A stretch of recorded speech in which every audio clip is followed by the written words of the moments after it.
crise po ya maladi oyo toza nango ya coronavirus misala mingi eza ya kofanda baekole ekangami baeglise bawenze mosusu oyo nzambe atiaki ngai na motema ndenge président ya république alobaki soko oza na mwa eloko ya moke na periode oyo ya crise kabola yango mpasi ezali moya kozwa bato mingi ezalaki te groupe kaka na kayesi toza soko 6 bato 6 kaka na interesaki tosangisi mwa fra moke yango tokoki kosombela bino mwa loso mwa masango esunga bino eza nango mokie mesalisa bino na periode oyo. Amen. Me ya moto kabula bino biloko tokobenga docteur ayebisa bino ke maladi oyo ezali corona ye aza mwana bino aza docteur conseil ino kopesa bamama mpona koyebisa bango ke maladi oyo ezali les mesures barrières po topesa bango mpe bamasque boyoka toli ya mwana bino monganga bato mingi bazobake maladi oyo ezali te me maladi oyo ezali. Mbote bamama nasepeli makasi komona bino nawo etali maladi oyo ya corona covid-19 maladi ezali vraiment ya solo biso toza na ngolu nzambe azali kobakela biso na part na biso moko mpe eosenga biso to respecte bamesure ya hygiène bamesure eza barrière oyo ekosala ete maladi wana eza biso te ya yambo esengeli na biso kosokola maboko ntango miso soki mpo ozali na makoki ya kosomba gene okoki mpe kosalela gene na yo kopakola ntango miso esengeli na biso ntango olingi okosola boye te okosoli a partir ya food na yo kopesa moninga mbote na loboko boye te loba na ye kaka bonjour kopesa ete mbote na systeme ya food nde tozopesa awa te mpo soki na tuse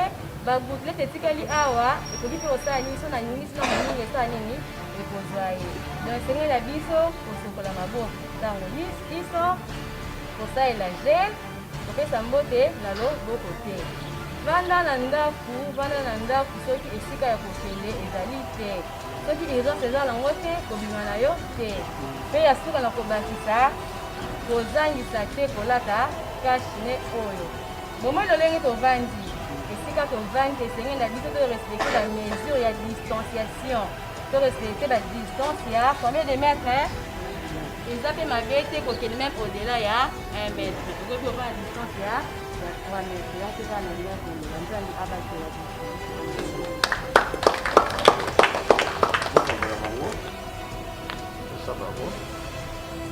moko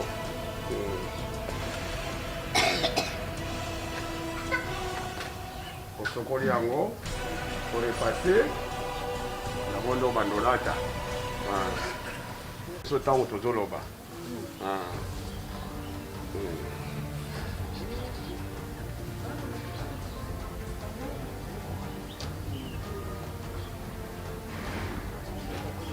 mibale ndambo tozopesa baveve na baorphelin na biso ndambo mosusu tozokende na orphelina kuna na madimba boyebi ke orphelina ezalaka kuna epa mama ovine kuna bana baza mwa mingi ye mpe tobengaki ye de façon ke ata mwa saki moko karton moko asoso azwa. Amen. Bible elobi na Jacques 1:21 religion ya malamu oyo etalaka baveve na baorphelin osambela bandeko oyo basangisi mwa elikuta mpo ya kosomba biloko oyo nzambe apambola misala na bango. Amen. Ok na loso na mwa soso de façon ke olia ata mokolo moko mibale misato kosalisa bino. Amen. Tika tobondela nzambe merci mpo ya kopambola bafrere nyonso na basere oyo batie loboko mpo ya kosunga offrande oyo don oyo epesama epai ya baveuve mpe epai ya baorphelin pambola misala na bango baya na biso balia yango epesa bango nzoto kolongolo na periode oyo ya confinement esalisa biso mpe tozwa makoki mosusu tosala lisusu na kristo yesu na bondeli banso tolobi amen. Ok, soko batangi nkombo na yo ozwi yenge mama vitu zwa opesa ye mama vitu adawa pesa koni na ye mama zoka mama ndundu bazaka veve église mama ndundu mama lamdo swa mazate mama samba ye mama ndundu mama kilolo mama luzala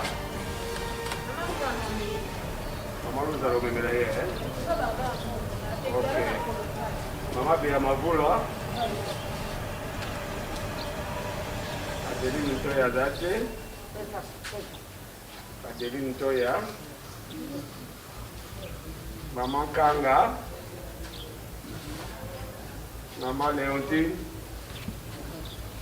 clémentine mama ngoi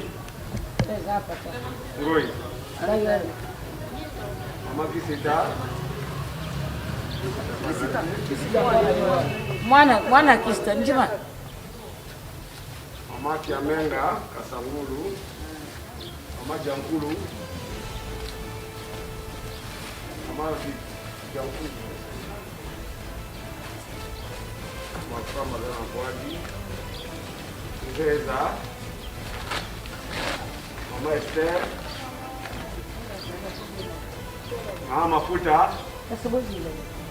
sote anatupita watu watawa tuwe sala mwere mama Mafuta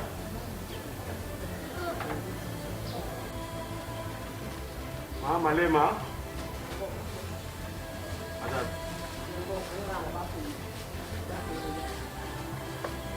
mama Cécile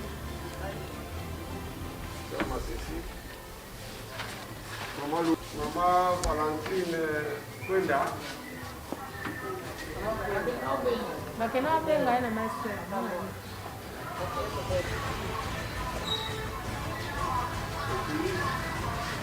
tu não sabia como era depois como ele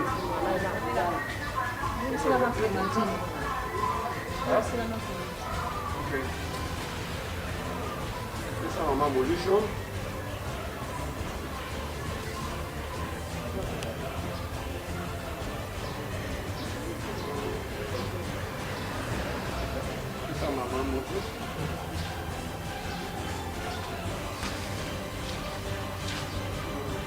Master,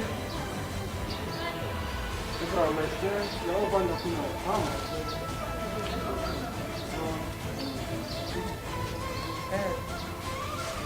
Ok.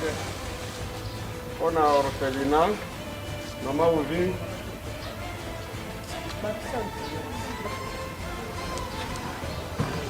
Demora agora. Quatro soso, saque alonso. Sacaroso, Mafuil,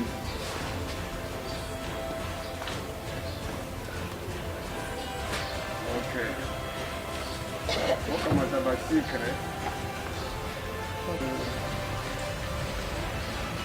olha que magimba.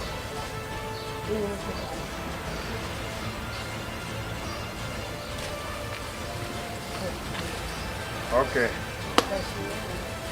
Dá abacaxi, né? Na orfelina kuna kuna bana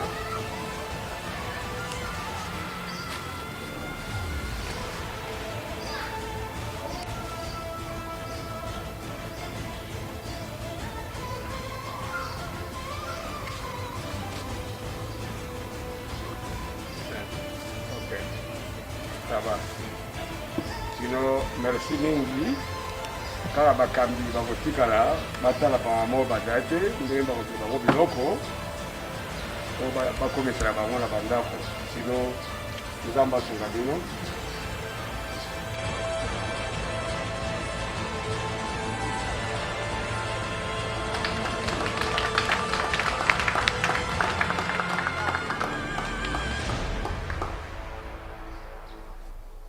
Zambe oyo apesa yo mayele oyo likanisi oyo ya kosunga kaka biso baveve borfelin tozomona makambo ebele oyo ozosala nde topesi Nzambe merci abatila yo oyo nano osali te vraiment Nzambe apambola yo okende kodela okende odela Nzambe asimba yo maladi te kufa te kote yo ozalaka na biso elongo opesi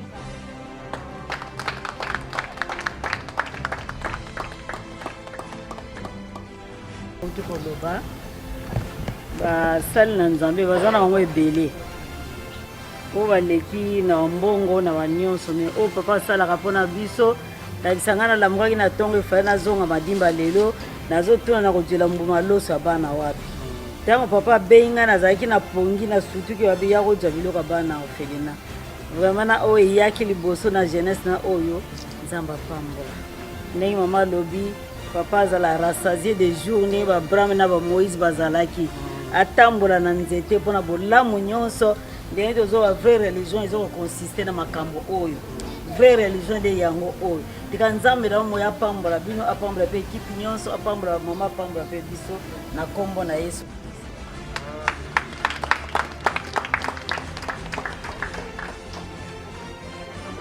Ok. Ça va. C'est ici. Non, cache-le. Maman Esther.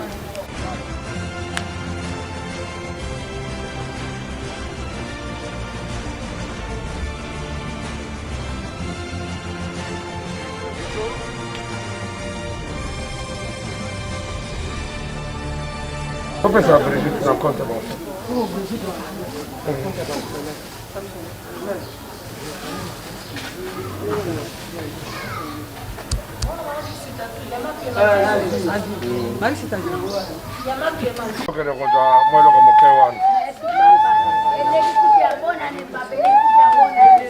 naza na esengo makasi namona ngo lokola ndoto nazalaki na kati ya ndako naka babengi baveve nyonso babengami epai ya papa na bango donc nga nabengaka ye papa donc natiaki na place ya papa na noko mpo na bulamu ya sala sutu baveve tolataka ntango nyonso kolia ntango nyonso sikolobi nayoki apereke kende pa papa naye pa ya papa nazwi soso nazwi loso donc nazwi biloko nyonso bana tiaki liboko na litama ezolekela ngai ya muumbu ya Nzambe asalaka te tala ebela biloko apesi so na mokolo ya lelo elekuti biloko afeti vraimen soki bato nyonso bazalaka boye lulengi ya tata oyo na mwasi na ye antuka nde nayebi te nde tolelalelaka te na mokio Nzambe apesaka bango antuka mpe bazosala bazosunga bapatele ebele batonda misolo na bango bazosala kindumba misolo na bango na kobebisaka kokosakosaka bato me oyo aza mosali na Nzambe ya solo mpenza malonga Nzambe apesa obobe totukangwa yeso kakangwako obobe totubondwa Nzambe kebondwako oya solo kadi yeso imvuluza babo babanza dowiza wawilizenza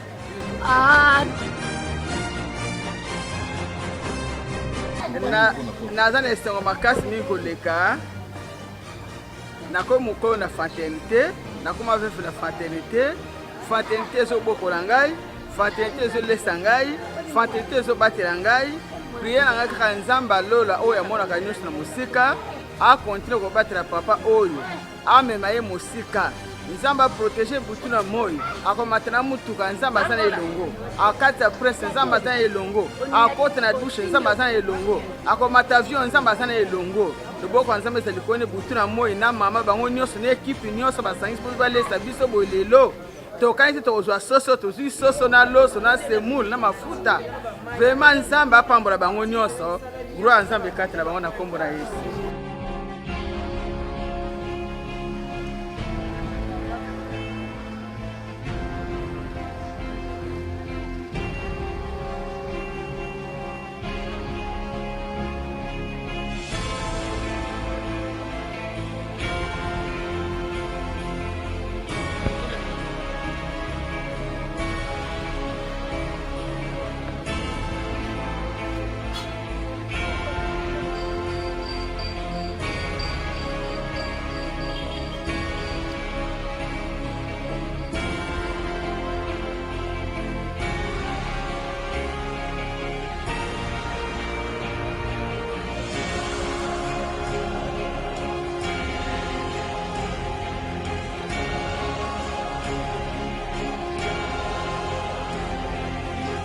yambo nazopesa nao nzambe merci ye apesi biso souffle de vie ya komona lisusu mokolo na lelo.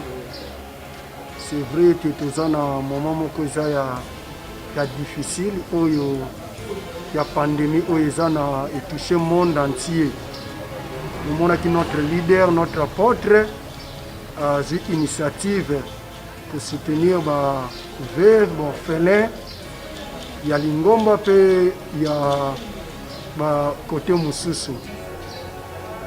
Nde biso encore toza bacolaborateur na ye na mwa mokie toalaki nango na initiative ye moko apôtre azalaki nango nde tosangisaki ndenge auti koloba nde tosombi biloko oyo mpona kokabola baveuve mpe lokola baorphelin.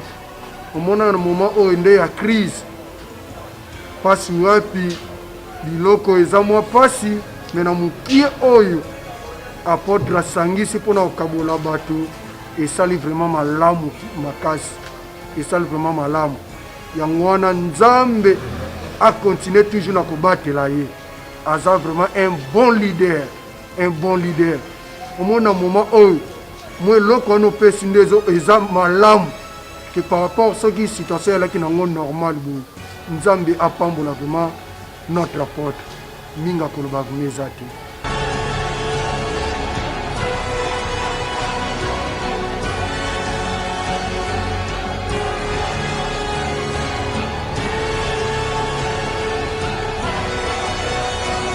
Nazobisa bandeko mabele nda malamu ya kolona nde yango évangile bien ya kosoutenir baveuve mpe lokola baorphelin yango wana nde ntoma azosala.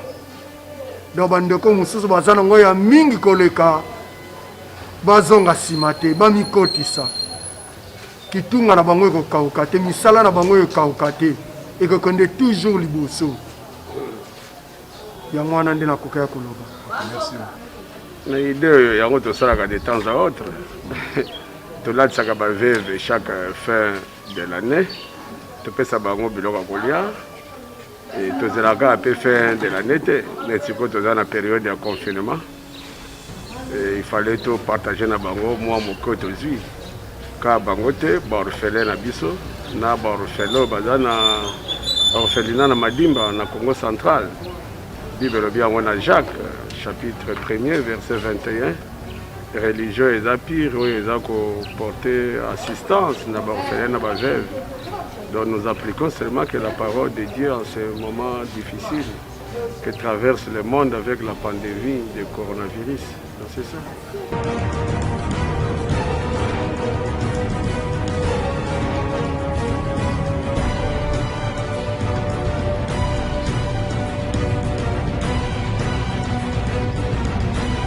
Ce qu'on a fait là, c'est seulement une équipe de plus ou moins 7 personnes. Moi-même, j'ai intéressé quelques pasteurs, quelques frères. C'est là où j'ai dit ici 10 personnes, plus ou moins 7 à 8 de Saliboye. Quand on va mobiliser 100 personnes, nous serons capables même d'aller nourrir Bokito. Donc c'est ça. Donc, ils vont voir dans Soukaya générique. Quand je vais remercier, ils verront les noms des gens. Nous n'avons pas dépassé 10. Toza mingite oto sali collecte oyo. Nzamba pambola ngai moko, révérend Mayengo, fils Yenge, Jérémie Nsota, pasteur Josué, docteur Yacinthe, il y a aussi ancien JP Loco, ancien Mafuala. Je crois que c'est ça l'équipe. Le programme et l'église d'Aminito, je crois que chaque membre a plus branché na berger naie à cellule. À partir de la berger à cellule, la dose d'information, mateya, banini. Ce qu'on pas dans un problème, le numéro de téléphone nabiso, bandimi déjà besoin qui en parce que na mateya tu peux ça qui bango dimanche, nous avons mis le numéro de téléphone, ils peuvent nous appeler. Et passer à l'église aussi, tout ça permanent. Bakangi, Pekisinde, culte, les pasteurs au bureau, ils reçoivent des urgences des membres, dans la posa, il y a conseil, il y a cosa prière. Tout ça, je suis à l'église chaque mardi, vendredi, ainsi que dimanche. Pendant 7h, 14h, je suis à l'église. Tout dans l'église, bureau et l'église des Agofongwama. Les membres passent, déposer leurs offrandes, leurs dîmes. C'est ce qui permet de survivre dans la période où il n'y a pas de culte. Et dans la liste, on appelle bateau, il y a aussi Maladie, papa Maladie Robert, ainsi que maman Porte aussi. Mais toujours dans ça appel, à la fraternité va se préparer. Il y aura une grande collecte au Tokosala, dans Mikolezoya. Cette fois-là, tu as ciblé, je crois, à ta hôpital, il y a référence à Makala, ex-sanatorio, pour que tu aies coulé sur l'hôpital. Tout à la paix, société d'appel Nabiso. C'est ce que nous comptons faire dans Mikolezoya.